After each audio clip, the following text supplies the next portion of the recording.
how to use it, that is 100% an option. We're just not going to do it today necessarily, but if you want to bring in a player in for an assessment and go through everything, or if you just want to kind of hang out one day at a session and watch what we do, that it is always available to everyone. So just kind of know that that's what that is. Okay, I'm going to get started right now on my thing. This is something I'm really passionate about. I wrote a blog about this last year. It was I think one of our top 3 blogs last year, and then we did a podcast on it about a month or so ago. But it's basically taking the concept like if we started from scratch and we built this player development ecosystem for high school athletes, like what does that look like? Some of the stuff Mike talked about, some of the stuff you'll hear today about different players, there's a lot of entities involved. All right, and then I'll kind of present on that, and it gets real muddy and weird, and it can be contentious. So we're going to talk a little bit about, hey, like if we did this the right way, what does this look like? And if I'm being perfectly honest, our vision for this baseball in this area is that everyone's working together. And this is one of those things where we try to bring everyone together and kind of drive home that concept like, hey, like we can do this the right way and have a great system that benefits the athletes the most instead of fighting against each other. And so that's kind of the theme for this. So who's involved in this player development system? So we have all these entities involved, okay? The athletes obviously at the top, their family, their parents, whoever they might live with, but we have the skill coach. A lot of kids have their own personal coaches, or most kids do. We have the strength coach, so either the personal trainer, or if you come here, they're strength coaches. The high school coach, obviously, where a lot of you are, the travel ball coach, and then the medical side of things, their personal doctor, their ortho if they've had surgery, their chiropractor, whatever it might be. So all these people are involved in the player development process. That's a lot of things to bring together. I'm going to try to catch us up a little bit on time too, so I'll go pretty quick. So where does this go wrong? There's 2 big areas that whole system that I just put goes wrong. One is egos, okay? I always tell people the #1 problem in youth baseball is egos, okay? Everyone wants to puff up their chest and think they're the most important person in the world. And that is where this will all break down. You can't work together if there's too much ego involved. Does everyone have a little bit of ego and a little bit of vested interest? Of course they do, okay? But it often isn't the best thing for the player. The other way this breaks down is no communication, okay?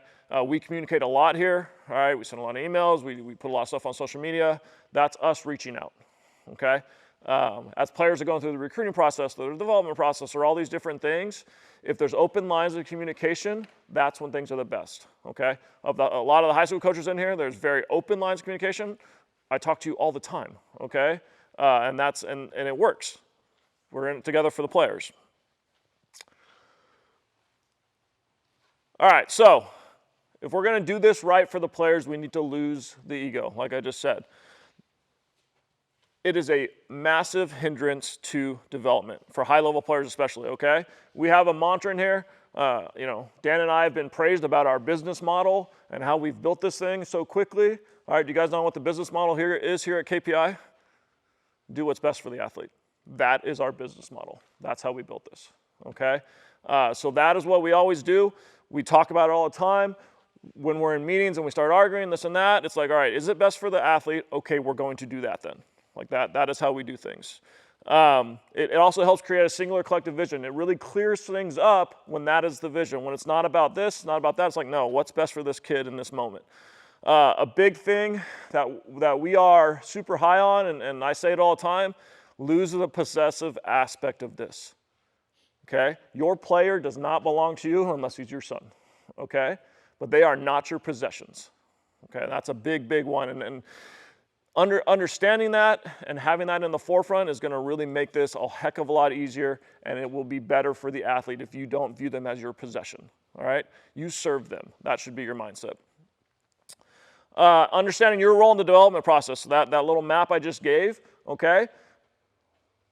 What time of the year is it? Okay, so when it's high school season, we're very hands-off here, okay? We're here to support, okay?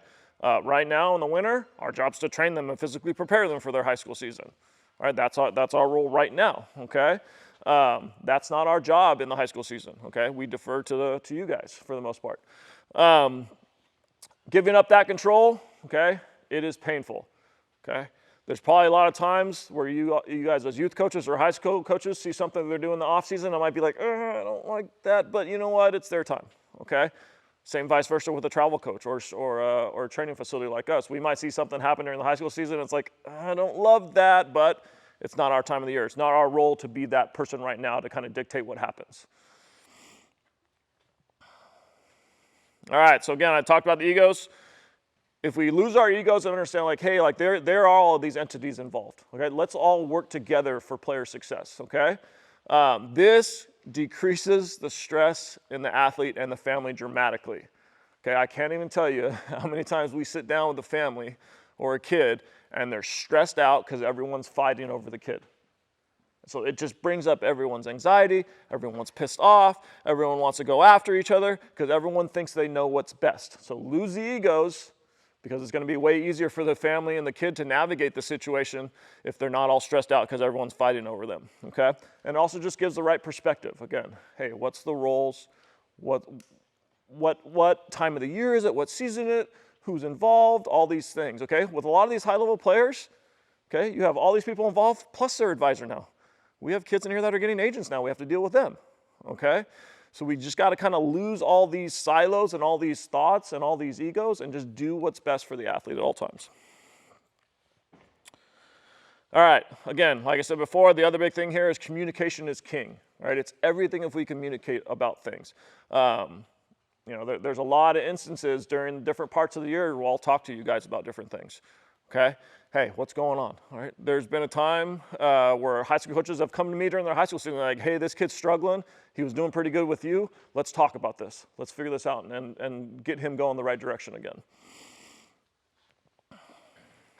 All right, so why can't it look like this? So if you can kind of remember to that first slide where it was the athlete at top and it was all going one direction, why can't all these different areas be constantly communicating and doing what's best for the athlete? Why can't the system be this multi-arrowed street where everyone is all in on doing what's best for the center of this, which is the athlete? All right, open communication leads to honest, all right? It leads to all these things when we openly communicate. Honesty is everything, okay? I have a line I say with players and families all the time. I'm going to love you so much, I'm going to be really honest with you. I'm not going to lie to you. I'm not going to blow smoke up your ass. Not going to tell you what you want to hear. We're going to be honest, okay? That will get us closer to that desired result of the athlete achieving their dreams, okay? Oh, geez, I can barely see here, all right? But you can kind of see here on the slides here. All right, when there's open communication for the athlete, it leads to them expressing how they're feeling. They feel more comfortable. They'll talk to you. They'll talk to me. They'll talk to Dan. They'll talk to their agent, whatever it is, okay? The parents feel like they're being supported. They feel like, hey, there's people on my kid's side. For the high school coach, what's that open communication looks like? In the off season, why not talk to the travel coach and say, hey, like he had a lot of success doing this during the spring, all right? Or he struggled here during the spring. Can you guys work on that this summer? Can you work on that this fall? The travel coach, same thing. Understanding like, hey, like it's springtime now. He's not mine now, okay? He's going to go do something else. But also maybe reaching out and saying, hey, he did great in this environment. We might have found something here, or we worked on this little adjustment and he did great. We can lose the ego and not be like, oh, no, he's mine now. I don't need to listen to you. Or it's like, oh, we all have something to say in this process, okay? And then obviously the strength coach needs to understand the value of going to tournaments and going to games. That's something we deal with in here a lot. Kids might be playing on the weekends here. Like it's happened a lot the last couple weeks. Kids are going to Arizona to play January 15th, okay? We don't love it in here. We don't like seeing our players thrown this early in the year, all right? But guess what? Playing baseball in tournaments is fun, okay? And kids like doing it. So we also have to step back sometimes and be like, all right, well, they like competing, they like going to these things. Let's work together with them. All right, so bridging the gap. How do we do it? One more, Cam. Okay, so the foundation of this is the athlete and the family, okay? Athletes have many demands on their time. We have to respect that. Okay, we're talking about these high school athletes that get really good. They have a lot of people in their area. They have a lot of things they're balancing at every moment. That old acronym, what's important now, when, okay? What's important now, okay? Sometimes it's most important that they spend time with their family. It's okay if we give up a little time for them to spend time with their family. Sometimes they need to spend time with their friends. They have schoolwork. Obviously, they have all these things at play that they need to be doing, okay? And we need to let them prioritize different things at different times. Let them do that. Let them make those decisions, okay? This line gets blurred in season, okay? Skill work versus teamwork. So high school season, kids Kid's hitting 220 for you. He's really, really struggling. Okay? You shouldn't be upset if you go see his personal hitting coach. Okay? Maybe that might be the thing that makes him click. And then vice versa, travel coaches. You shouldn't be upset if he wants to go back and see his high school coach because that's where he had success. Like, that's okay. All right, so that's where it can get blurred. And then obviously the travel ball versus high school team is a big one in this area. We go through it all the time. You know, we sit on kind of different sides of it in here. But what's more important, travel ball or high school? They're both important. They're very, very different experiences, but they're both equally important. For the high school, they're representing their school, they're with their buddies, usually they grew up with them, all right? That's an extremely and unique experience in their life, okay? They can only do that once, and that's high school baseball, okay? Why is the travel ball important? They can go to big events. They can get on the radar. If they're good enough, they get on the circuit. They play on certain teams. That's going to be probably more valuable in the recruiting process. We know that it's really hard for colleges to recruit in the spring because they're playing, all right? We know that they recruit more in the summer and fall. So it doesn't matter. It's not travel ball versus high school ball. It should be travel ball and high school ball working together. All right, so supporting cast. So that's most of us are the supporting cast, okay? We are there to kind of be that next layer for the athlete and their family, doing what's best for the player at all times. So high school coach, you're the dominant force in the spring, okay? Be open to outside ideas. All right, be open to how a facility like us can help you. Be open to how their travel ball coach might have some great perspective on that, okay? And then communicate. Travel coaches, all right, respect the high school coach in the spring. Like I said, I know I said that before, have open communication and honesty about what's going on in the off season, okay?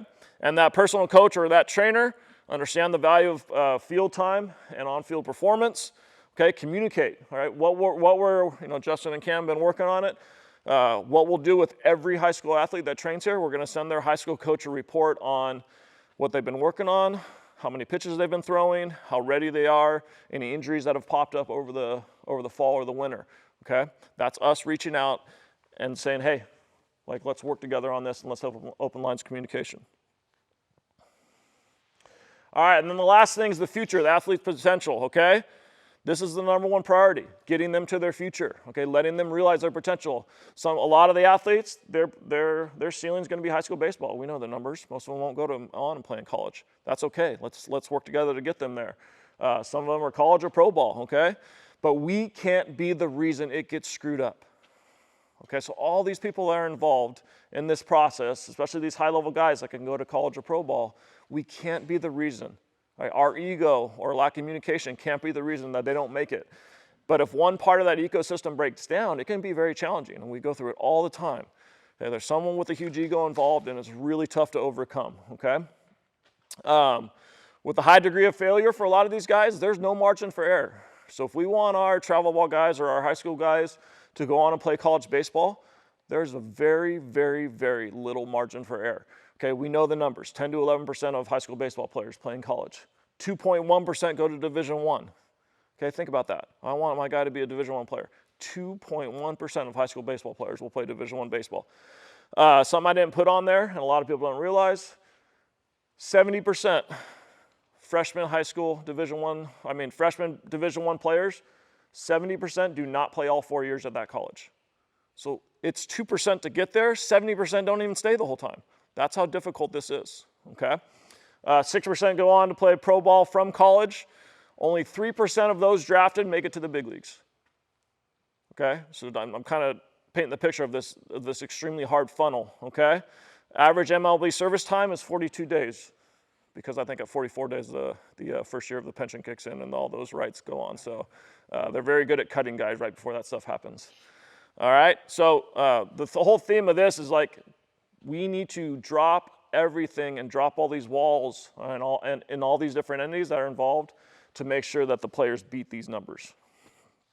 I think I'm getting torn in there. All right, like I said, yeah, let's work together, make sure we beat the odds. All right, cool, I caught us up. All right, any big questions on this kind of topic here? Nothing pressing? Oh, go ahead. Do you have an example of a situation where somebody involved in your chart, like you noticed the KPI guy having an ego starting to rise up, or you're having somebody else involved that you notice, like how do you have a story of how you bridge that gap? Or? Dealing with it right now. Yeah. We have a young man that's very talented. He has an agent that is very big, and I've had some phone calls with that, and they have some ideas about his training. I've been training the kid since he was 10, so I have some ideas about his training too, you know. And he's made himself a certain thing now, and I've sat in on a couple calls last week and bit my tongue because I had a lot to say back, because it was almost like some passive aggressive shots were being taken at us, and you know, I dropped my ego. I'm not going to fight. You know, I'm not going to get in an argument with that, because that's not what's best for the kid. What's best for the kid is that I listen to this guy. We try to find some common ground on some of these issues, and I think we did, because I said, all right, you guys want to know how we're training him? Bring your trainers up here. We'll talk to you. We'll open our stuff for you so you can see it all and you can be comfortable with it, and we'll kind of work together on that. So it happens a lot here. I'm trying to think, and the recruiting process is a big one. Talking a lot, because everyone recruits differently. Some people will see a video and offer. Some colleges want to talk to the high school coach, their high football coach, the strength coach. They want to talk to everyone. So that's something that we have to deal with a lot, is kind of bridging the gap. I'm trying to think of some specific examples. I know Billy and I had to work together a lot last year on one of his big arms, and we talked through some things. He was struggling a little bit. So yeah, there's a lot of situations that pop up that that kind of take stepping back a little bit and being like, all right, what's best for the athlete? Okay, I'm going to check my ego so we can kind of get this done right now. Any other questions? All right, let's take a little 5-minute break, grab some coffee, donut, bathroom. We'll come back for Adam. So let's take about 5 minutes.